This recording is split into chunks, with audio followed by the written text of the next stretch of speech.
करने वाले, बहुत अजीम सुनने वाले, जिनकी लिसनिंग की कोई मैं बता नहीं सकता कि स्टेज पे गाने वाले जो हैं वो सुनने वालों को सुनाने के लिए बड़ा मजबूत दिल कर यहाँ पे परफॉर्म करते हैं।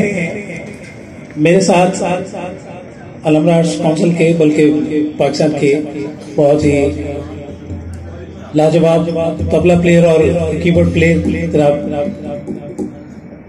असगर अली साहब हैं कीबोर्ड पे, और तबले पे लॉरेंस भाई हमारे बहुत आला रिदमिस्ट। मैं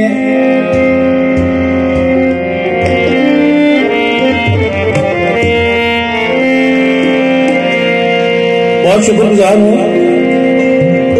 मेरे मोहसिन जनाब डॉक्टर खालिद साहब तशरीफ लाए हैं। मेरी गुजारिश पे उन्होंने अपने कीमती वक्त में से कुछ वक्त निकाला।